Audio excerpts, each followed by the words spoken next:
And good evening, everybody. Welcome to an all-new episode of Holotheatre. As always, I am Dan Tartaglione, also known as D Tartag1.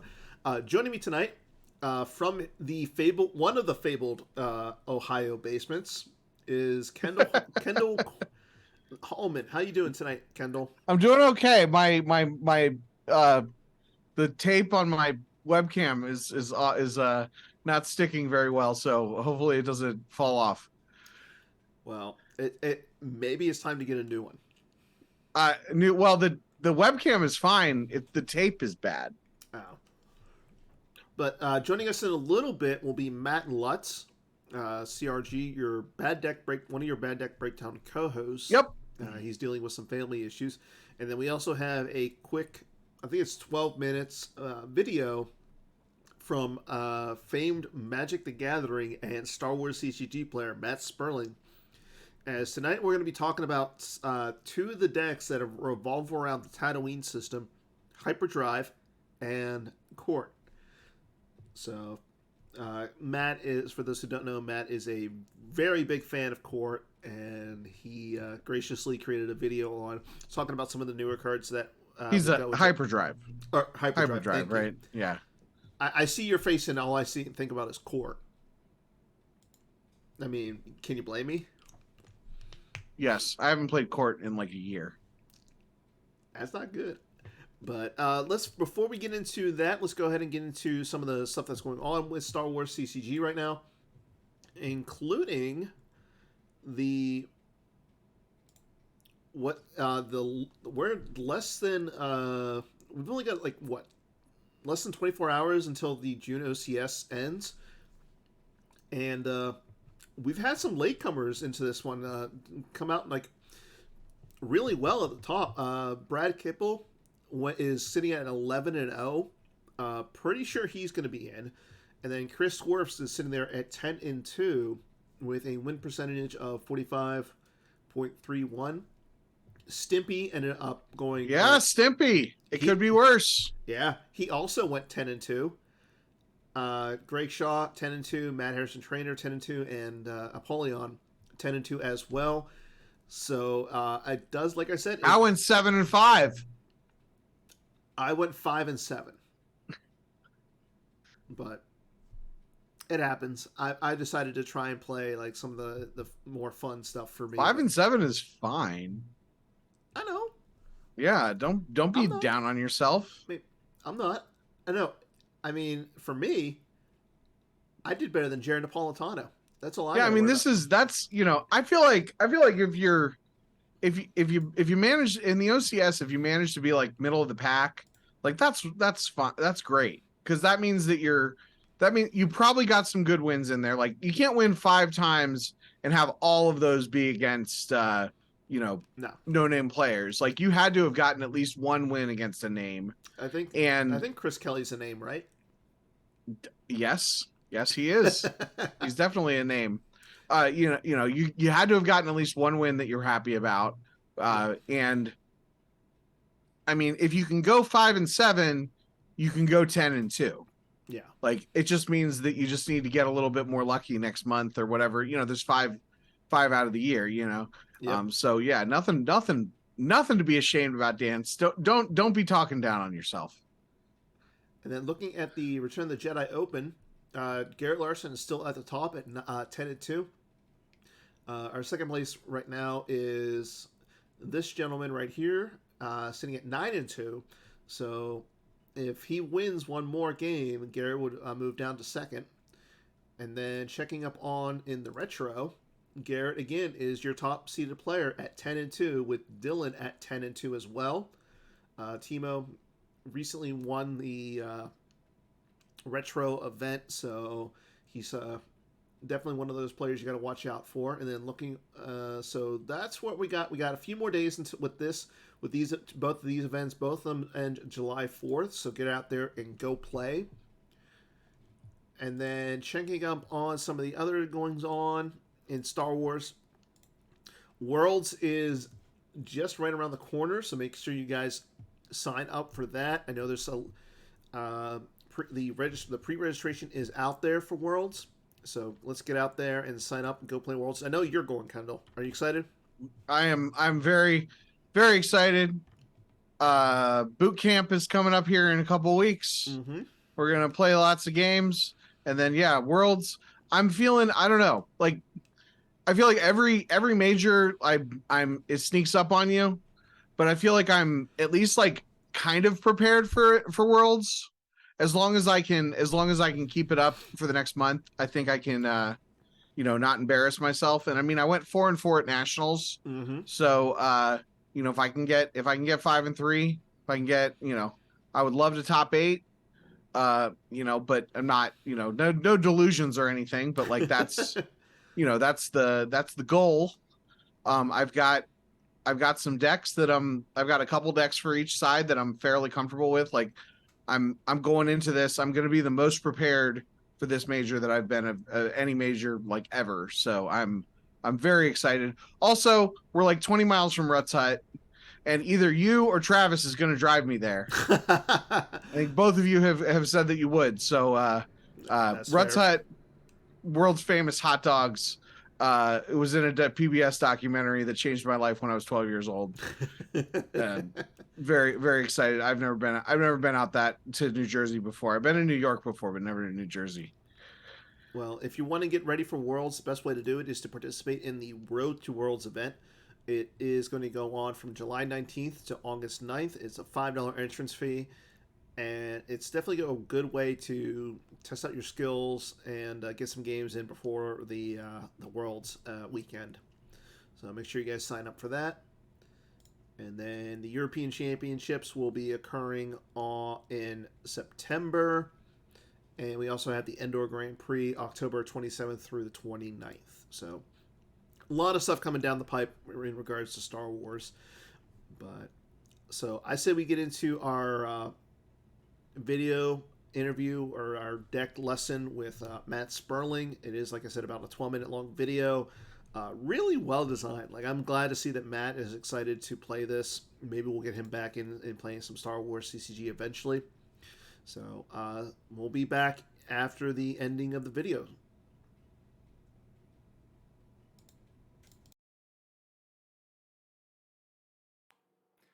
Hey everyone, Matt Sperling here, giving you a deck tech on my favorite deck in Star Wars CCG. The Hyperdrive Generator's Gone V. For those of you who haven't played with this objective at all, it's going to restrict you to these Episode 1 characters and aliens. So you'll see, Lando sneaks in there as an alien. But for the most part, we've got Republic characters, Episode 1 Jedi, and then again aliens and some Republic starships, rather. You're going to start with a couple locations out that we'll get to in a moment. And then your goal is to stack opponents' cards under credits will do fine. When you've earned 4 credits that way, you get to flip the objective. When you flip the objective, you're going to get a bonus to Republic characters, 1 to power, 2 to forfeit. Aliens can't have a deploy cost modified to tap to locations. That's going to has a couple different implications. And then importantly, whenever you complete a non-substitute Battle Destiny draw, you'll retrieve 1 force into hand. That's going to add up quickly if you're battling and drawing Destiny, whether it's on the ground or in space. Once during opponent's turn, if Queen's Royal Starship is out of system, you can activate 2 force. So a little bit of a force rebate. You can get the right starship up in space, and there's a way to find it from the deck, so that's helpful. And then during your control phase, opponent loses 1 force for each battleground occupied by Amidala or Jar Jar. So, okay, a lot going on there. I'll talk about some of the strengths and weaknesses of the deck by starting with how the deck comes out of the gate, because that actually will lead us right into some of the weaknesses, and then we'll circle back to some of the strengths. So you get to start with Watto's Junkyard and the City Outskirts in play. Now that's only 3 light side icons and 2 for dark. That's the fundamental weakness of this deck. You don't go first. Dark side goes first. You're not throne room, and you're only +1 on from a location perspective on activation. Really not a good ratio. And that combined with the fact that you really need to get down to the board quickly, both because you do get a force generation boost for occupying the junkyard, and because you need to force train or battle at the junkyard in order to start stacking those credits, because you get a credit stacked when you force train at the junkyard or you win a battle at the junkyard.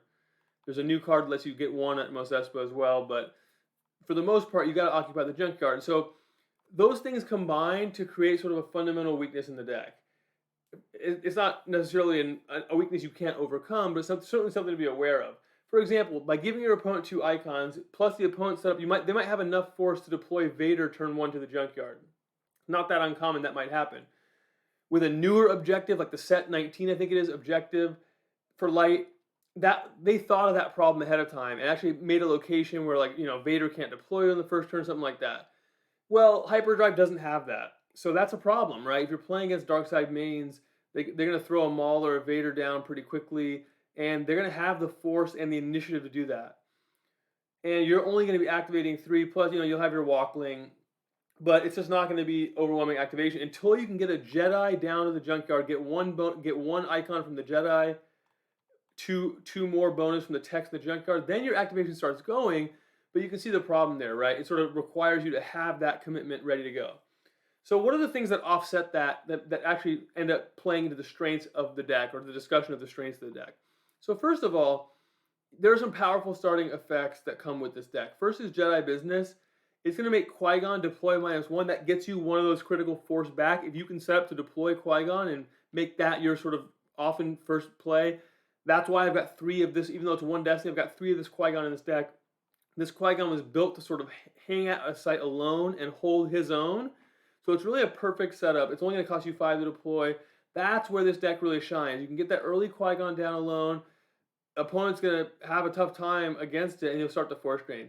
The other thing, again, I should have mentioned this in the weaknesses section, but because you're trying to force drain to get those credits stacked, it's going to cost you 3 force to do that. You're not going to occupy space early, the vast majority of games. So not only do I have to invest in this Jedi to get that 3 activation bonus I talked about, but I'm going to have to spend that 3 force on force draining, and so again, not necessarily be able to replenish my hand or deploy additional resources. But on the other hand, Qui-Gon's very menacing. The Jedi Business also pulls a sight and also pulls lightsabers, so that's good. You're going to get the new Qui-Gon's lightsaber just came out, will help you out. Undercover Spies here are lost. That actually fixed a new weakness of the deck. I haven't played with these set 21 cards yet, but I've added them to my deck and I'm excited to try them, but I haven't tried them yet. So some of these are experimental, but you'll also use a puller to help your activation. This is a new one from set 21 as well. It's going to pull Skywalker Hut. That's a 2 for me, none for you. And that Twix is going to help you also pull down a C-3PO and or a Shmi. I've got C-3PO part showing this deck. And so that's going to help you, again, sort of see more cards, and that's going to help you both put back high destiny cards, but also maybe find additional things that can help you activate, like additional Jedi. Because remember, a lot of your characters, a fair number of them actually have that icon themselves. They become important as you're starting to fortify the junkyard. You'll want to add those Jedi, and then of course you've got this location you start with can pull a Jedi from your reserve deck to deploy there. That's helpful as well. If you didn't find the Qui-Gon, even though you played 3, or now it's time to fortify with, let's say, a mace, you can pull it with that. That becomes really important. And so these things start to add up and give you that sort of ability to pull a lot of this. Set 21's helping you out with this as a puller, as well as there's a new spell that will then pull down a new effect. So I'll let you look at all those set 21 cards on yourself, and I'll be assessing them right with you. I haven't really played with them yet, like I said, but it's going to add to your overall suite of cards you can deploy a table to set you up. Now, once you have that set up, why is it so good? Well, first of all, the force they lose every single turn of the game if you can force drain or win a battle at the junkyard, stacks here can't be reduced. Plus, it's really able to force drain. So let's say somebody's satisfying, ultimatum, resistance, and they're only losing a maximum of 2 per force drain. Well, they're going to potentially lose the 2 to the force drain, but they're still stacked the 1 on the credits do fine. You also have this effect that you get to start called We're Leaving V that lets you pull 2 credits off once you don't need them anymore to flip, once you flipped, and start retrieving starships into hand. That's why I play 2 starships, so I can have 1 to deploy if I need to and 1 to retrieve, or just maybe I don't go to space. The objective lets you pull a location into hand. Some people use the Camino to get more activation going. That's a valid way to play. I like to use Tatooine because I don't always deploy it. I don't like deploying it against a deck that has a lot of space in it. I like to hold it in my hand, and maybe I can deploy it later and drop a ship to it and sort of have a place to go where they're not stacked. But against different matchups, you'll play that differently. But I've liked Tatooine, and the shuttling becomes very important. You're overstacked at the junkyard oftentimes. You want to pull those Anakins or whoever those high forfeit characters up to space sometimes. via shuttling and a capital starship. A big boost from set 21 to the deck, I think, is a 6 Destiny character. It's not often you get to say that, outside the realm of, the classic Death Star 2 ultra rares. 6 Destiny character lets you play multiple copies and feel good about it. It's going to be pretty cheap to deploy and high forfeit, high ability. So I'm not looking to necessarily occupy the junkyard with this alone, although against some decks maybe it's not a disaster to do so. But I am looking to use this card to have a Skywalker to go with Padme, a character you already want to have out, to nerf Vader plus to get your objective backside pinging. I'm looking to have the extra Skywalker in play. The game text on this actually has extra bonuses if you can put it with Obi-Wan, Qui-Gon, or Shmi. I haven't put Shmi. Maybe I should put Shmi in the deck given that, but right now I'm rocking with Qui-Gon and occasionally Obi-Wan. It's possible you want Shmi to subtract 1 from their destiny and then you can add 1 to attrition. I might try that out at some point. You've got this card works. This Obi-Wan works with your objective, lets you search your deck for red cards, and lets you also deploy -2 to Tatooine. So you could play multiple copies of this if you want. It's hard to find if you're gonna want to have a space package, which I do. It's a not a heavy space package. It's pretty light. Still, space becomes really tight. So I'll talk about some of those flex slots now.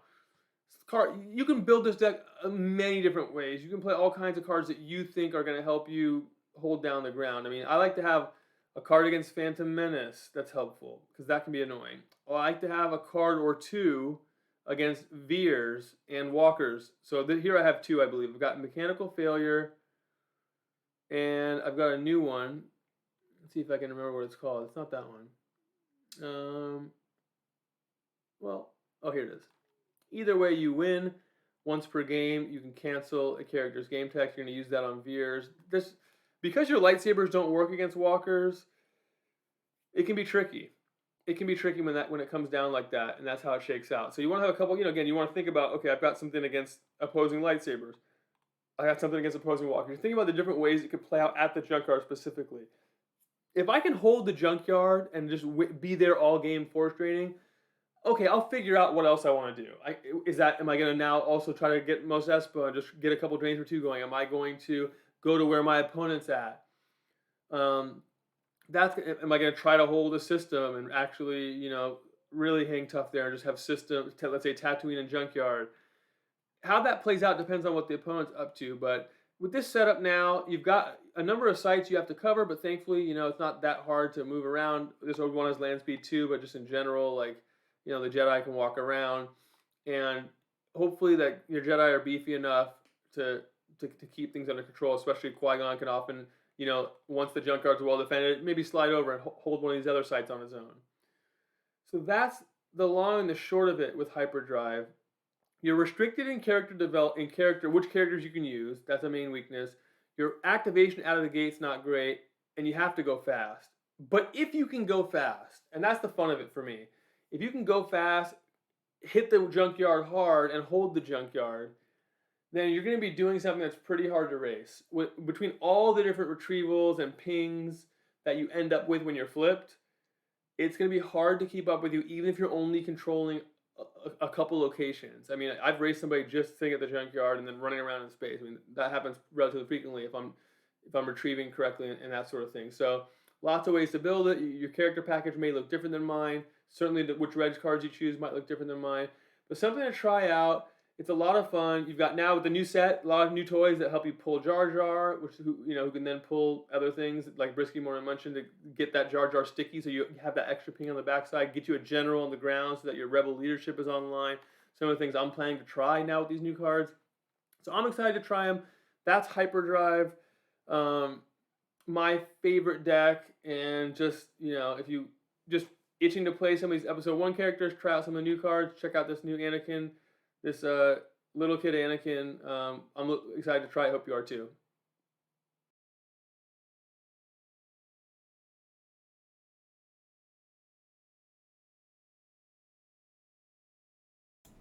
Okay, really big thank you to Matt Sperling for creating that video. Hopefully everybody learned a little bit about Hyperdrive. and hopefully we'll see some more Hyperdrive being played. I know that Matt Lutz recently played it at the Minnesota States. I don't know how he did with it. I think he went 2-1. So we'll talk a little bit about it more here in a second once we get Matt on. In the meantime, Kendall, why don't we talk a little bit about Court and some of the changes that came up with the some of the newer cards that came with the Court objective. We're gonna get into Court. Let's talk about your favorite deck. We're back. No, you're not.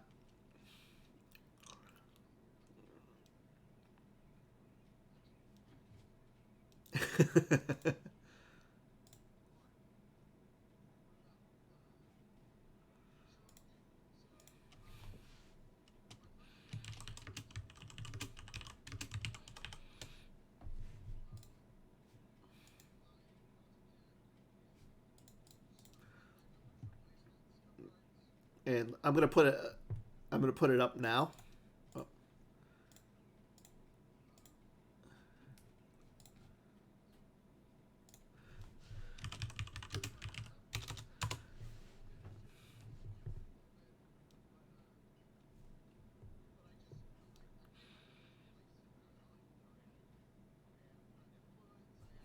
Mm-hmm.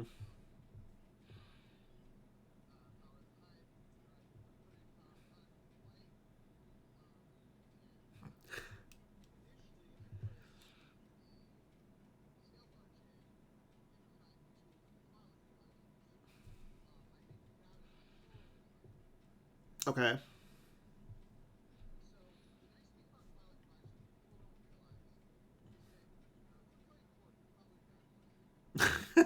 I don't know. Joker King's pretty good, right?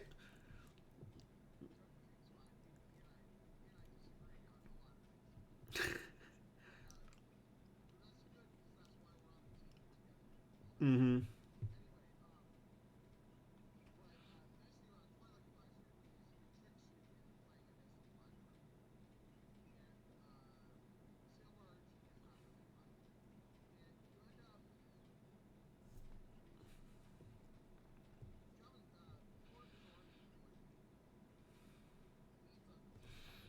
Mm-hmm.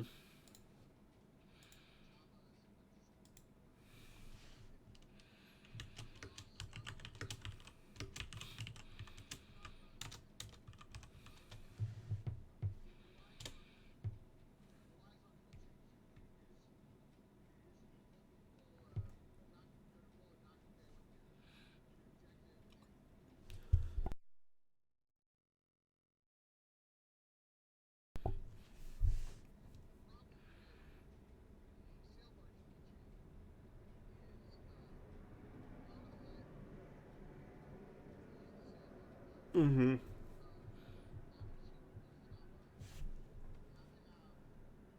Jabba, if you want everything to go according to plan, you have to be able to pull Jabba and Nalhutta and the sail barge all in turn one.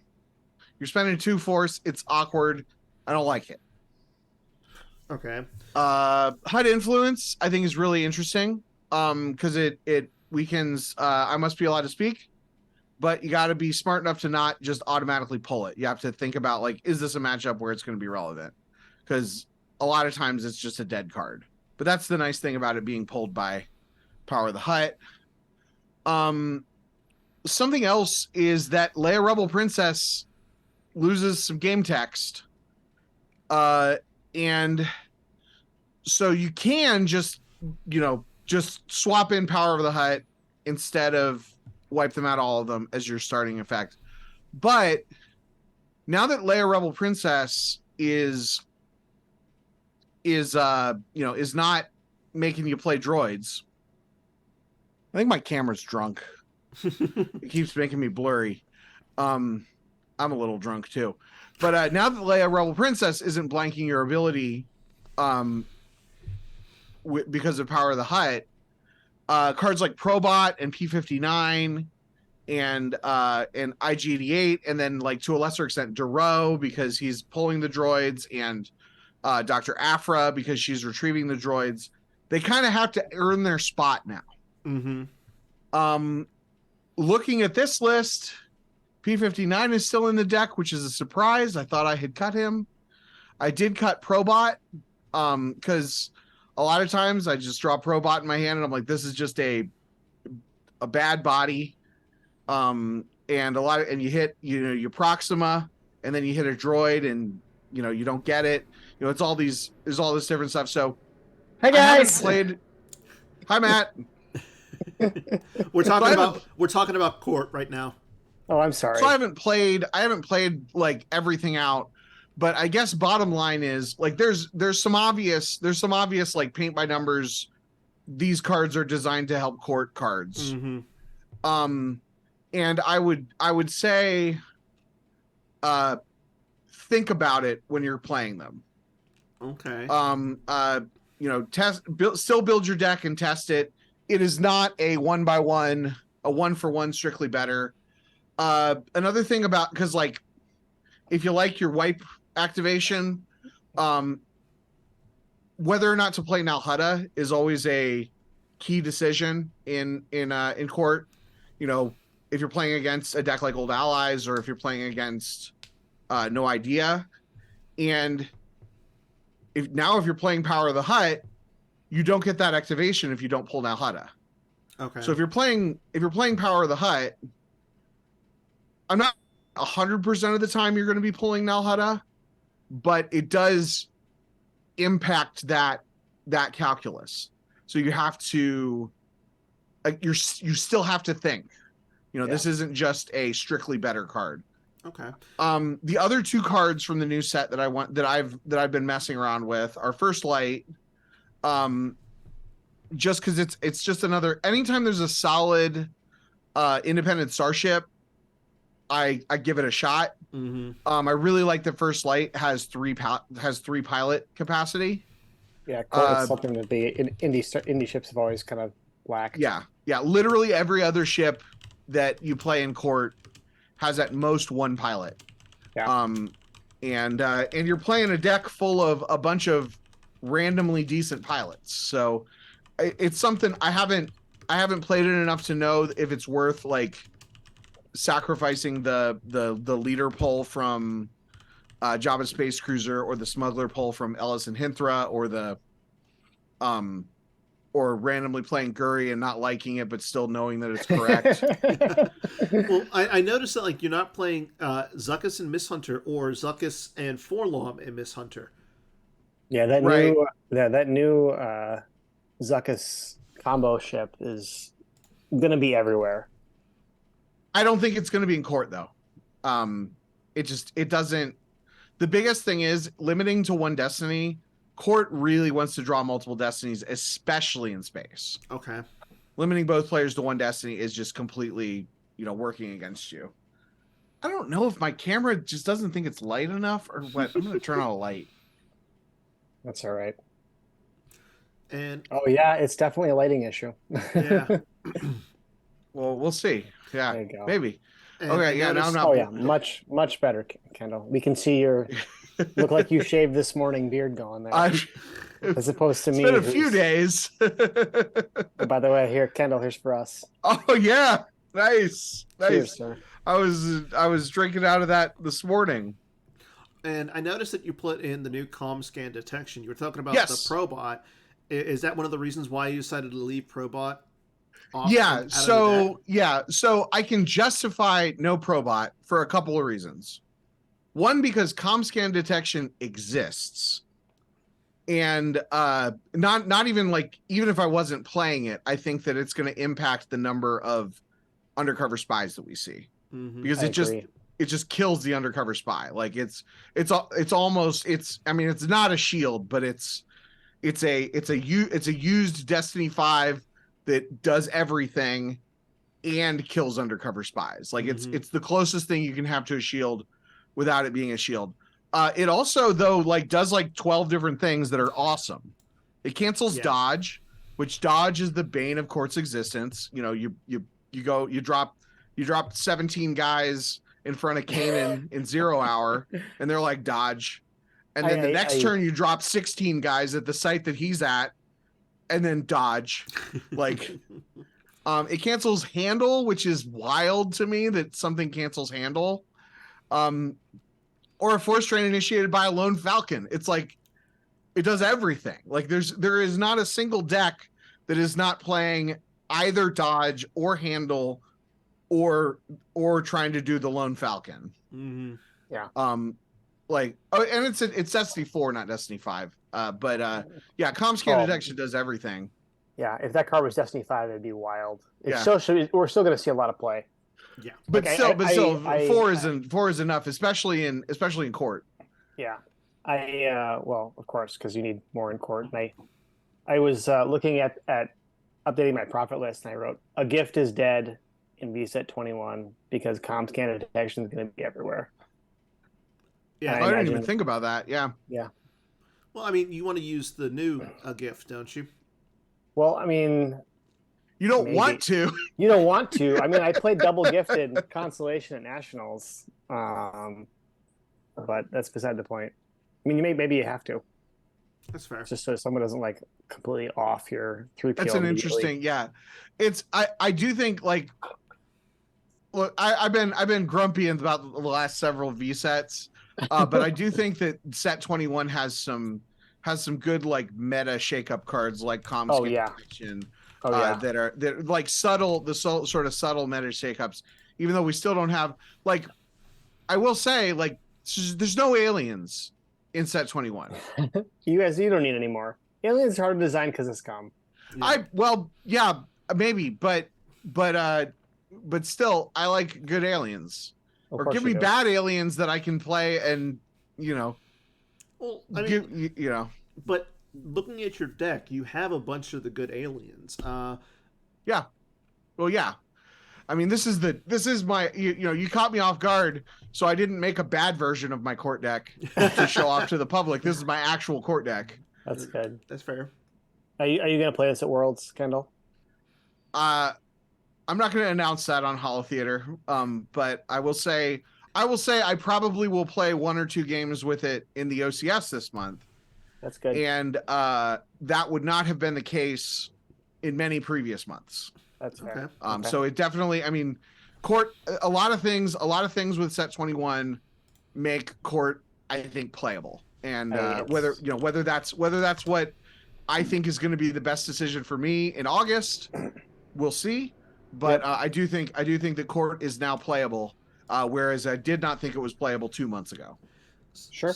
So I do got to ask. There's also Master Lucarada. Master Lucarada is huge. Yeah. Is huge. So now you don't have to worry about Master Luke, and you don't have to worry about Leia Well, Rebel Princess.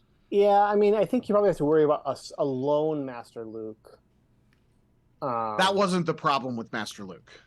I mean, Master. Yes, you have to deal with it, but like alone, any Luke is going to be like a problem. Yeah.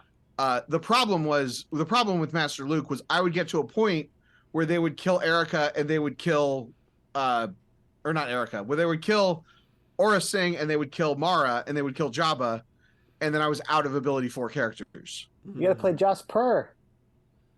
Yeah. That's the other great thing about freaking Power of the Hut. Nobody is going to tell me to play Jasper anymore. I'm watching. That is like I'm watching. I hate a that game card. by Greg Shaw right now, where Jasper is on the table at the cantina because of jury juice. Anytime that Greg Shaw and I disagree about court, it's usually I'm usually right. He's not playing court, but that's beside the point. Oh well, then that's not relevant. I still don't think that Hey, Jasper is. I'm is the something lawyer you should be playing. here. Relevant is a definition. I will say okay. Well, I mean, this isn't a court of law. This is Holotheatre. This is court. This isn't a court of law. This is a court of the vile gangster. That's Which fair. is law.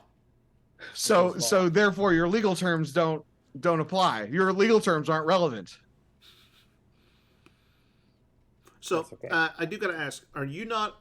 You're playing 3 copies of Imperial Barrier. Are you not worried about the new grappling hook card? Court retrieves a whole bunch. You're fine. I mean, they grab it anyway.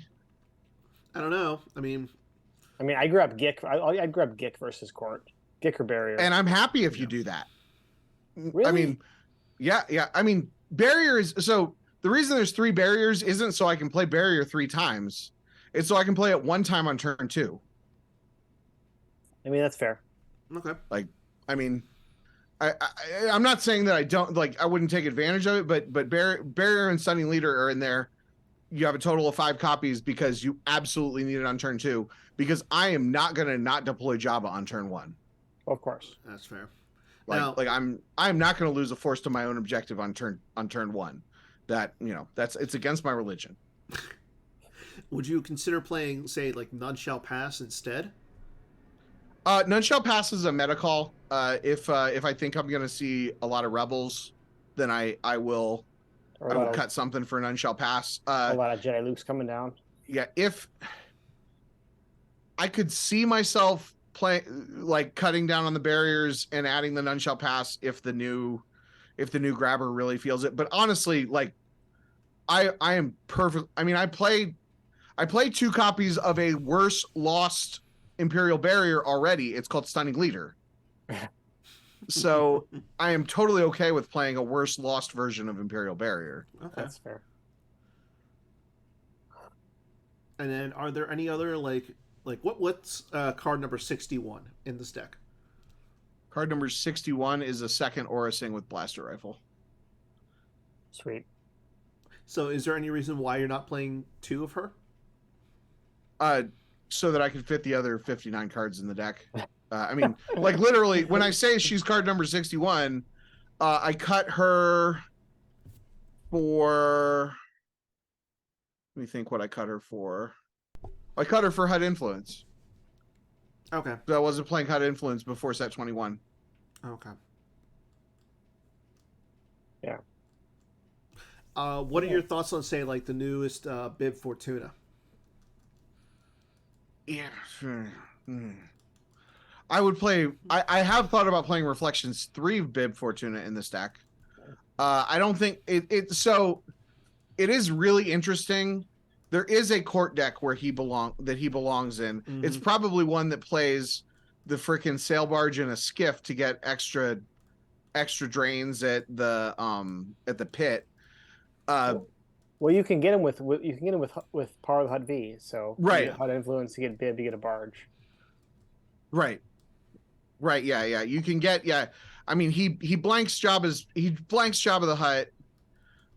When I played him, when I tested him out, it felt like his extra destiny to attrition was never relevant. It was kind of win more.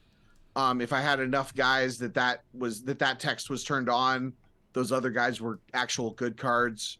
Sure. And the adding to drains at other Tatooine sites, it could be relevant, but it's not in this deck. There's a deck where it's relevant. I do think it's really interesting that he just blanks Jabba's game text, so you could play Jabba, pull Scum, and then play him. Yeah. And then you have Jabba and Bib out and everything. I think it's an interesting card. It just doesn't have a home in this deck. Sure, that's fair. Okay. Well, there you have, everybody. If you're looking to play a Court of the Vile Gangster, Kendall Hallman has you set up to play it. Most important thing, make sure that you play the Mustafar docking bay, because that's the best docking bay in the game. Yeah. I don't know. Like I still think the Executor docking bay should go in here just because of the movement restrictions. I mean, hold on, Dan. You know our names are on that. We worked really hard. I was going to say over the Coruscant one. No, well, I mean, no. You play I think you play the Coruscant one so that you can drain it. So you can slide over to drain at the Jedi Council chamber, especially if you're cutting Probot, because if you're cutting Probot and you're cutting Dr. Aphra, then you don't have any spies. Yeah. So you need to play the Coruscant docking bay. Okay. But just like people don't play the Mustafar docking bay, you forget that with the Mustafar docking bay, if you forget to verify during your control phase, with Nalhutta, you can verify. You get a free verify during your deploy phase with the Mustafar Docking Bay. Or if you're playing a deck that you don't deploy Nalhutta, you get that free verify. So it's pretty key. And I mean, what are they going to do? What are they going to do? Move there and drain you for 1 at a non-battleground? Yes. If they're doing that, then they've already won. Yeah. You're doing fine. Yeah. Like they're moving to your so that means that they have already taken over your sail barge passenger deck. They're spread out enough that they can throw random dudes at. They've already got 2 battlegrounds. So they've got 2 battlegrounds and a non-battleground. And apparently they're in space and on the ground. And then they're going to go for their drain of 1 at the Executor Docking Bay. Okay. Or the Mustafar Docking Bay or whatever. Okay, Matt. So I think it's time we shift gears, talk about Hyperdrive. We already had Matt Sperling on. He talked about it. So let's talk about your build that you played for Minnesota State this past weekend. Yeah, do you have it up there? Otherwise, I can just. I do have it up there. Okay, cool. Because I got it in front of me. So I played Hyperdrive.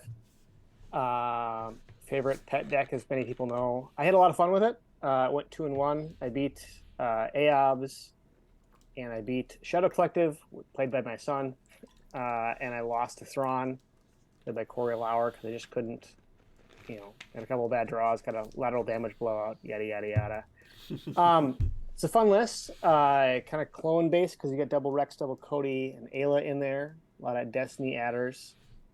Midas is a little bit different than Sperling's because I like Anakin of the Padawan learner variety, especially the one that I have that is me in physical form.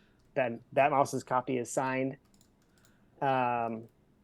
Interesting puller with the works only on the 0 side.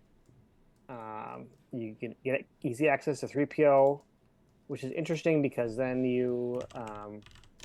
if you pick up a card with Obi you don't particularly want, you can put it back down. Had a lot of fun with the deck. I think I flipped in every game, which is amazing. Mm-hmm. High flip percentage, including using the new Remote Planet Virtual, which helped. There's a bunch of kind of VSET 21 cards in here. There's the Remote Planet Virtual, the Mos Espa Virtual, and then eventually you'll lose, which is the Location Puller, and 1x of the Either Way You Win, which is your protection at the junkyard with Qui-Gon there to cancel Veers, among other messy text. Yeah, liked it a lot. I've got another version that I'm working on that I may play in some games here, although I'm on the climb up to the screaming busyness of all things litigation in real life. But I like it a lot. I think it's a good list. I'd play it again. It needs probably 61. Card 61 is an under attack, or a what's the light side version of Imperial Decree V? What chances do we have? Yeah, what chance? Yep. And so, you probably can cut Nabrin out of there. Get something else, and then it's more because Nabrin can be a dead card. But yeah, and thanks to Garrett at the event itself for loaning me temporarily the brave little droids that did plenty of work. So let's talk about some of the new ones. Like you mentioned right off the bat, I know that you have a favoritism towards the Anakin Padawan learner, because you're on there. But would you consider the new Destiny 6 Anakin Skywalker junkyard? Yeah. So I've really thought about that. Destiny 6 is hard to pass up. And I have thought about it and chatted back and forth with James Martin, Solid Snack, about it. And he's using it a little bit and kind of going back and forth on it. I feel like it's kind of win more, where if you're going to lose a card off a credit, you're either already flipped, and if you're flipped, you're probably doing pretty good anyways. And Anakin himself is, so solid, especially up in space. True. And so, he's a easy deploy of 5. He's a fat forfeit 10 on the flip side. And I think if you run his Destiny 6-1, you might not run his Saber, his VSET 10 Saber. Mm-hmm. And the deck can use all of the forfeit reducing sticks that it can get. Because you're probably just running the Qui-Gon, now virtual VSET 21 Saber. Thank you. I mean, this is one area where I appreciate D&D's hatred for undercover spies. But other than that, you might not be running any forfeit reducing sabers, and it's really hard to like force an overflow or force out a Gick Mm-hmm. if you're just hitting with the Jedi Lightsaber V. Okay. So, and that's fair. That makes sense because you can't run. You can't run like you were saying. You can't run a lot of the stuff that you can use to. You can't play Rey. You can't play Luke, so you really don't have that access to the Anakin Saber. I noticed there's like no. You're only running one Qui-Gon. Why is that? running 3 Qui-Gons. I'm running one of the Master Qui-Gon and 2 of the Serene Jedi. I mean, Serene Jedi is great. The Master Qui-Gon's in there for anything that pings you. So Shadow Collective, Thrawn, anything like that. And I think that's probably. I think Sperling's list has 3 Serene Jedis. Mm-hmm. That's probably a meta call. But I like that split. I think Qui-Gon's great. And I think 3 copies of him is probably appropriate. And you can go 3-0 or 2-1. And let's see, we've got they're relatively unprotected. Maybe that Master Qui-Gon might not be needed anymore, given the fact that you've got that alternative way to stack cards and credits for the remote planet. But I'll take all the help I can get. Okay. Let's see. And so you said like you I noticed that you're playing a kind of a different space package than Matt Sperling. Yep. You have I'm trying to think of what ship that is. That's the ARC 170 Starfighter, as the other ship besides Ricken's ship, which is in there because it is essentially a cheap forfeit fodder. It's deploy 3, forfeit 6, add a pilot if you need to. And it's a starfighter, so it works with the interrupt. This is where the fun begins. Okay. To make it fully immune. Okay. So, it works there. I did notice that. I was going to ask why that card is in there. Yeah, there's your explanation. Is to kind of help protect the ships, give them power boost, make them fully immune. I think it's probably rarer that you're going to pair up Anakin and Obi unless you're really fighting on the ground. And it just kind of works a little better there. I mean, your other ship's options is either the Bravo Fighter V, which isn't great. You can run Azure Angel, and then maybe a spin combo. Same thing with the Falcon, and run a spin combo to pull it. Because you got Han, you got Chewie, you got Solo, you got Chewie. Otherwise, the new Resolute plus Admiral Yularen, and then the other Episode 1 Admiral that's out there. If you want to run that route, then you can add in some leaderships. But then you got to, of course, kind of cut and mess with some cards, which is another list that I'm looking at and tinkering as always. So I've got a couple of these, in the hopper, if you will. So now Admiral Killian, which is a Adam Fletcher player card. So, looking at your list, like, is there any cards that you want to try and put into the deck that aren't in there? I really wanted a barrier canceller, like a Biff Shuffle combo. And if you're going to add more Jedi in there, maybe it becomes most impressive. And so that's why the 1 sense is in there, just kind of a coverall to, it's kind of your coverall or catch-all. Other than that, I think I felt pretty good about it from that perspective. It maybe needs like an under attack, something else to deal with walkers. It could be mechanical failure. It could be, under attack, like I said, relatively unprotected. And that's probably the cut is at Abram there, or maybe an Odin combo to go in to deal with movement or disarmed or Doctor E or whatever. And in the past, I've run, of course, quite a mercenary V to help deal with undercover spies, cancel Dr. E combo, that kind of stuff. But that slot, is somewhere else. Maybe it's that free ride combo there that gets swapped out now because stuff like, the nines deck is shielded, and you got a shield puller. And then I did. So I noticed that you're still playing Jedi Business. Have you thought about the Security Control V? I have. The problem with that is then you can't get out Mos Espa V. Because Jedi Business pulls Mos Espa V. But I have thought about that. And so maybe if you're running some other different package. Let me jump in here for a second. So Dan, you know how we were watching that game with B Kipple on Gemp versus the random guy? Mm-hmm. Right now, B Kipple is flipped, and on the Cantina, we have Image of the Dark Lord. On Mos Eisley, we have Dark Waters. On Moisture Farm, we have Dark Waters, and on Dune Sea, we have Dark Waters. It's wild. They are. This is B Kipple playing for undefeated with his Diplo deck versus Adam CFC's ROPS space deck that floated the Death Star, and they're both at 20 life force. Kipple has a bigger hand, but looks like Adam is doing some stuff. So wild. I'm gonna have to see if I can get that game link from somebody.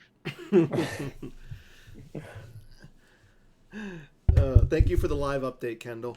So, what were we talking about, Matt? We're back on Hyperdrive and kind of 61st type cards. Okay. Drop in there. So I noticed you're not playing you're not playing any Mace Windows in there. Why no Maces?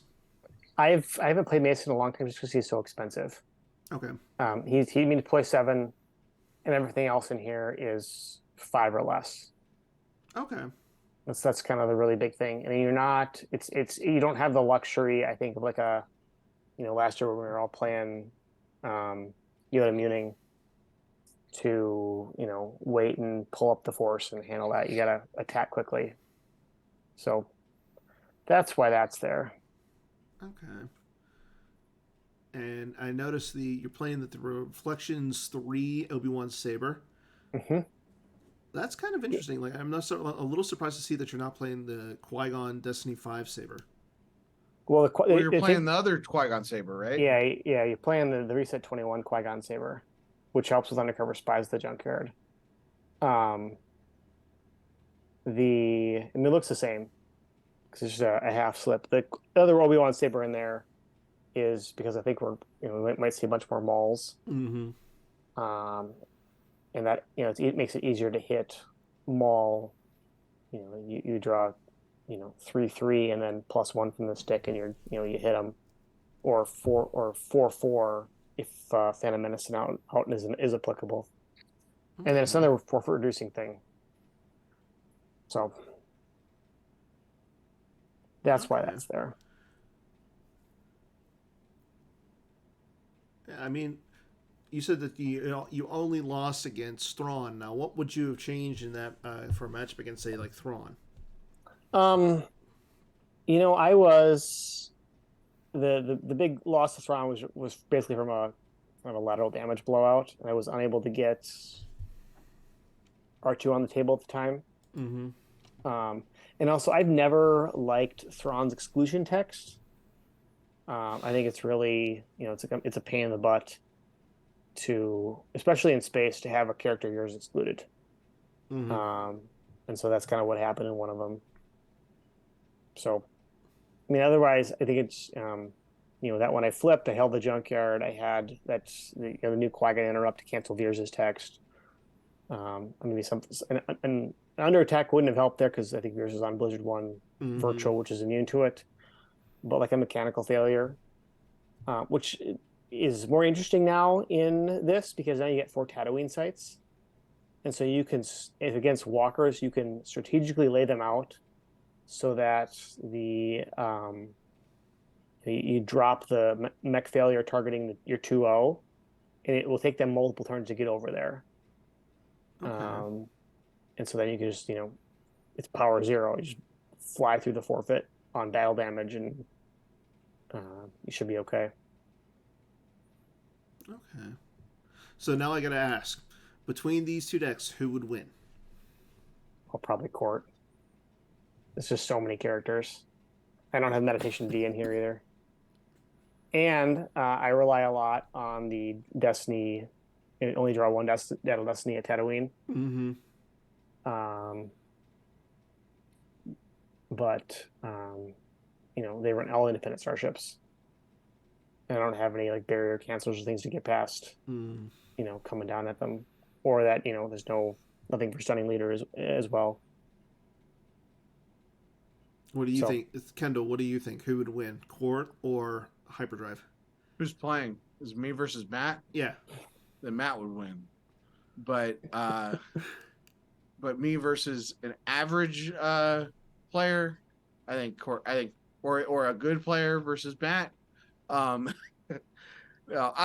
think so. What I will say is that there have been times when I've felt like the Hyperdrive matchup was a really rough matchup because they're playing a bunch of mains that are hard to deal with for Court. And there have been times when I have felt like Court was very favored because of the reasons that everyone else in the world says. I think that I don't remember. Does Hyperdrive play a Luke? Hyperdrive doesn't play a Luke, right? Can't play a So Luke. Master Luke wasn't an issue. Was Leia Rebel Princess an issue? No. The biggest issues from a Court's perspective for Hyperdrive is stuff like Meditation V.